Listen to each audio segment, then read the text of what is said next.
하나님 말씀은 역대상 29장 20절에서 30절입니다.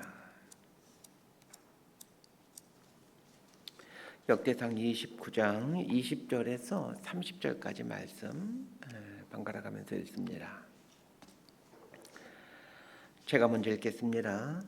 다윗이 온 회중에게 이르되 너희는 너희 하나님 여호와를 송축하라 하매 회중이 그의 조상들의 하나님 여호와를 송축하고 머리를 숙여 여호와와 왕에게 절하고 이튿날 여호와께 제사를 드리고 또 여호와께 번제를 드리니 수송아지가 1000마리요 순양이 1000마리요 어린 양이 1000마리요 또 그 전제라 온 이스라엘을 위하여 풍성한 제물을 드리고 이날에 무리가 크게 기뻐하여 여호와 앞에서 먹으며 마셨더라.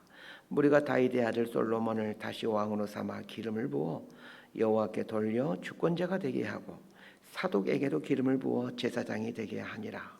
솔로몬이 여호와께서 주신 왕위에 앉아 아버지 다윗을 이어 왕이 되어 형통하니 온 이스라엘이 그의 명령에 순종하며 모든 방백과 용사와 다윗 왕의 여러 아들들이 솔로몬 왕에게 복종하니 여호와께서 솔로몬을 모든 이스라엘의 목전에서 힘을 크게 하시고 또 왕의 위엄을 그에게 주사 그 전 이스라엘 모든 왕보다 뛰어나게 하셨더라. 이새의 아들 다윗이 온 이스라엘의 왕이 되어 이스라엘을 다스린 기간은 40년이라. 헤브론에서 7년간 다스렸고 예루살렘에서 33년을 다스렸더라. 그가 나이 많아 늙도록 부하고 존귀를 누리다가 죽음에 그의 아들 솔로몬이 대신하여 왕이 되니라. 다윗 왕의 행적은 처음부터 끝까지 선견자 사무엘의 글과 선지자 나단의 글과 선견자 가세 글에 다 기록되고 30절 함께 읽습니다. 또 그의 왕된 일과 그의 권세와 그와 이스라엘과 온 세상 모든 나라에 지난날의 역사가 다 기록되어 있느니라. 아멘. 자, 오늘로서 역대상이 끝이 나게 됩니다. 역대상에서 주로 다루고 있는 인물은 다윗이었습니다. 역대기 기자는 다윗의 이야기를 다루면서 그가 얼마나 성전에 깊은 관심을 갖고 있었는지를 집중해서 말해줍니다. 역대기 내용처럼 다윗의 삶은 성전 중심의 삶이었습니다. 저희 여러분의 삶도 성전 중심의 삶이 되기를 바랍니다. 성전 중심의 삶이란 예배 중심의 삶이라는 말입니다. 다윗은 성전을 지을 만반의 준비를 해놓고 솔로몬에게 왕권을 넘겨줍니다. 그러면서 솔로몬이 성전을 짓도록 유언을 하죠. 오늘 본문은 다윗이 왕권을 공식적으로 솔로몬에게 넘겨주는 이야기입니다. 다윗은 30세에 왕이 되어 40년간 왕으로 봉직하다가 70세에 은퇴합니다. 오늘 본문은 이 다윗의 은퇴식이라고 해도 틀리지 않을 것 같습니다. 왕에게 있어서 은퇴란 인생의 끝자락에 이르렀을 때를 의미하죠. 고드시대 왕은 죽을 때까지 통치를 했기 때문입니다. 다윗이 자신의 인생을 다 달려온 이후에 어떻게 인생을 마무리 지어가고 있는지를 한번 잘 보시고 내 인생도 이렇게 마무리를 지어가야 되겠구나 라는 생각들을 할 수 있게 되길 바랍니다. 자, 20절에서 22절까지 말씀 함께 봅시다. 시작. 다윗이 온 회중에게 이르되 너희는 너희 하나님 여호와를 송축하라 하매 회중이 그의 조상들의 하나님 여호와를 송축하고 머리를 숙여 여호와와 왕에게 절하고 이튿날 여호와께 제사를 드리고 또 여호와께 번제를 드리니 수송아지가 1000마리요 순양이 1000마리요 어린 양이 1000마리요 또 그 전제라 온 이스라엘을 위하여 풍성한 제물을 드리고 이날에 무리가 크게 기뻐하여 여호와 앞에서 먹으며 마셨더라. 무리가 다윗의 아들 솔로몬을 다시 왕으로 삼아 기름을 부어 여호와께 돌려 주권자가 되게 하고 사독에게도 기름을 부어 제사장이 되게 하니라. 다윗이 죽음을 앞두고 은퇴를 하면서 회중들에게 내리는 마지막 명령은 하나님을 송축하라라는 명령입니다. 하나님을 송축하는 것이 얼마나 귀한 것인지를 잘 알고 있었기에 다윗은 이제 왕으로서의 마지막 명령을 하나님을 송축하라라는 명령을 내립니다. 전 저와 여러분의 인생 마지막 도망의 가장 중요한 관심이 하나님을 예배하는 것이 되길 바라고 이 마지막 유언도 하나님을 송축하십시오, 이런 말이 될 수 있게 되기를 바랍니다. 우리의 유일한 목적과 사명이 있다라면 하나님을 높이고 경배하는 것입니다. 사람을 지으신 목적이 하나님을 찬송하기 위함입니다. 위대한 업적을 남기는 것이 중요한 것이 아니라 하나님을 높이고 경배하는 것이 우리의 가장 큰 사명입니다. 모든 사람이 위대한 업적을 남길 수는 없지만 모든 사람은 하나님을 송축할 수 있습니다. 다윗이 은퇴식을 하면서 회중들에게 하나님을 송축하라 명령하자 회중들이 하나님을 송축하고 또 다윗에게도 엎드려 절을 합니다. 21절에 보니까 이튿날 여호와께 제사를 드리고 이렇게 말하고 있습니다. 한번 생각해 보십시오. 다윗이 하나님을 송축하라 라는 명령을 내리고 그 이튿날 하나님께 제사를 드리는 것을 보니까 이 제사를 드리기 전날에 다윗과 이스라엘 회중들이 이 하루 동안 하나님을 송축한 일을 했다는 것을 알게 됩니다. 그러면 하나님을 송축한다라는 것이 구체적으로 무엇입니까? 하나님이 하신 일을 노래하고 하나님 그분을 노래하는 것이 하나님을 송축하는 것입니다. 하루 동안 다윗과 이스라엘 회중들은 하나님께서 행하신 놀라운 일들을 높여드렸고 또 하나님 그분의 이름을 찬양하였습니다. 우리 인생 마지막도 이리하였으면 좋겠습니다. 임종을 지켜보기에 모여든 사람들이 그 죽어가는 내 모습을 보면서 하나님의 이름을 찬양하고 또 우리 가운데 놀라운 일을 행하신 그 하나님을 기억하는 것으로 임종을 맞이했으면 좋겠습니다. 만약에 제가 이제 이렇게 임종을 하게 된다면 제 주변에 있는 자녀들이라든지 이런 사람들이 이런 얘기를 하겠죠. 아버님 그때 묵기하실 때에 하나님께서 이렇게 은혜를 주셨습니다. 하나님께서 이런 일을 행하셨죠. 이렇게 하나님 행하셨던 일들을 높이고 기억하고 이런 것들이 하나님을 송축하는 일들입니다. 하루 동안 하나님을 송축하는 일을 하다가 이튿날 제사를 드립니다. 이때 드린 제사가 세 가지 제사입니다. 첫 번째가 번제이고 두 번째가 전제이고 세 번째가 화목제입니다. 번제는 충성과 헌신을 다짐하는 제사입니다. 임종을 지키기 위해 모여든 사람들이 하나님께 자신을 내어드리는 결단을 하는 이 헌신과 충성의 예배를 드릴 수 있다면 이 얼마나 감격스러운 일이겠습니까? 다윗이 일평생 하나님께 자신의 삶을 내어드렸던 것처럼 이 다윗의 임종을 지키는 사람들이 우리도 다윗왕처럼 올해 남은 삶을 하나님께 내어드리겠습니다 라는 의미로 번제를 드리는 것을 다윗이 지켜봅니다. 다윗 입장에서 번제의 의미를 생각한다면 하나님 제가 마지막 호흡까지라도 하나님을 위해 살겠습니다라는 이런 결단과 의지의 표시가 이 번제이죠. 두 번째 제사는 전제입니다. 전제는 제물 위에 포도주를 붓는 제사를 말합니다. 이 전제는 자신의 생명을 바치는 것을 의미하는 제사입니다. 다윗은 임종을 앞두고 자신의 생명을 하나님께 바치는 제사를 드립니다. 얼마 남지 않은 시간이겠지만 마지막 심장박동까지 하나님께 내어드리겠다라는 결단입니다. 세 번째 제사는 화목제입니다. 화목제는 하나님과의 관계가 회복되었고 이웃과의 관계가 회복되었다는 것을 의미하는 제사입니다. 자, 이런 이유 때문에 화목제는 그 제물을 태우질 않고 회중들과 함께 나누어 먹게 되죠. 그렇게 함으로 그 회복의 기쁨을 즐거워합니다. 우리의 마지막이 이런 모습이었으면 좋겠다라는 생각을 하게 됩니다. 다윗이 죽음을 앞두고 은퇴하면서 첫 번째로 한 것이 하나님을 송축하고 제사를 드린 것이었다면 두 번째는 사람들을 세우는 일입니다. 다윗은 솔로몬을 왕으로 세웁니다. 하나님께서 솔로몬을 선택하셨다는 것을 알고 있었기에 다윗은 하나님의 뜻에 순종해서 솔로몬을 왕으로 세웁니다. 사실 솔로몬은 왕이 되기에는 충분한 자질을 갖고 있는 것은 분명하겠지만 솔로몬의 출신 성분이라든지 여러 가지 환경을 생각하면 사실은 왕이 되어서는 안 되는 사람입니다. 솔로몬의 어머니는 그 유명한 밧세바입니다. 밧세바는 다윗의 인생에 그 지울 수 없는 부끄러운 사건을 생각나게 하는 인물입니다.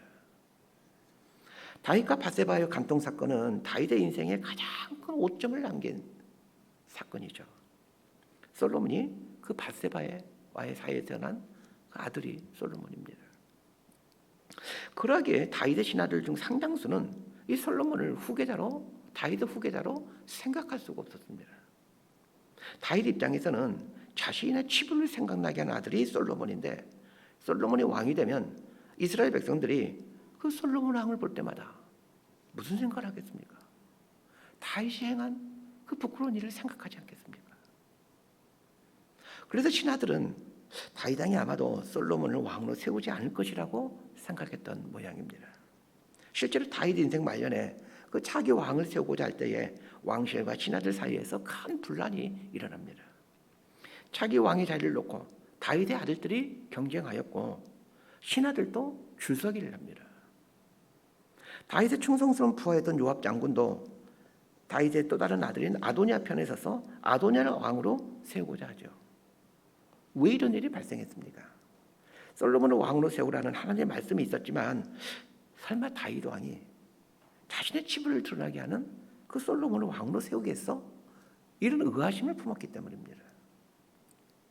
오늘 본문에 보면 사독이라는 사람을 대제사장으로 삼게 되는데 다윗이 통치할 때만 하더라도 제사장이 2명 있었습니다. 아비아달이라는 사람과 사독이라는 사람입니다. 그런데 다윗은 솔로몬을 왕으로 세우면서 사독만 제사장으로 임명합니다. 그러면 이 아비아달은 어디에 갔습니까? 아비아달이 아도니아 편에 섰기 때문에 아도니아가 제사장으로 임명되지 않습니다. 이렇게 다윗의 신하들의 상당수가 아도니아를 지지했습니다. 다윗의 신하들 중에 솔로몬을 지지한 사람은 아마 소수에 불과했던 걸로 보여집니다. 그럼에도 불구하고 다윗이 솔로몬을 왕으로 선택한 것은 하나님께서 솔로몬을 왕으로 선택했기 때문입니다. 다윗은 하나님의 뜻에 순종하기 위해 자신의 치부를 생각날 수밖에 없는 그 솔로몬을 왕으로 세웁니다. 자, 23절에서 25절까지 말씀 함께 보겠습니다. 시작. 솔로몬이 여호와께서 주신 왕위에 앉아 아버지 다윗을 이어 왕이 되어 형통하니 온 이스라엘이 그의 명령에 순종하며 모든 방백과 용사와 다윗 왕의 여러 아들들이 솔로몬 왕에게 복종하니 여호와께서 솔로몬을 모든 이스라엘의 목전에서 힘을 크게 하시고 또 왕의 위엄을 그에게 주사 그전 이스라엘 모든 왕보다 뛰어나게 하셨더라. 다윗이 하나님의 뜻에 따라 솔로몬을 왕으로 세우자 하나님께서 솔로몬을 힘이 크게 해주셨습니다.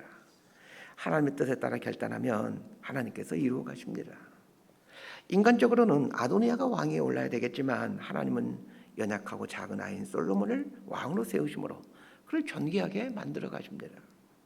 다윗의 인생 말년에 대부분의 사람들은 이 아도니아가 왕이 될 것이라고 생각하고 아도니아에게 줄을 섰지만 그건 하나님은 솔로몬을 택하시고 솔로몬이 왕이 되게 하십니다.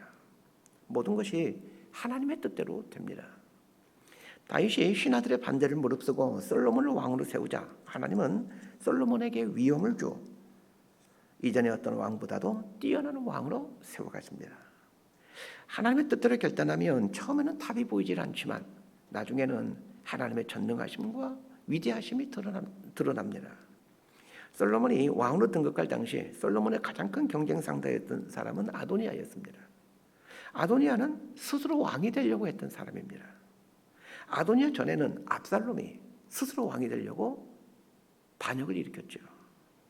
스스로 왕이 되려고 했던 압살롬, 아도니아의 결국은 패망입니다. 스스로 왕이 되려고 하고 스스로를 높이려고 하는 사람들의 결말은 늘 이렇게 좋지 않습니다.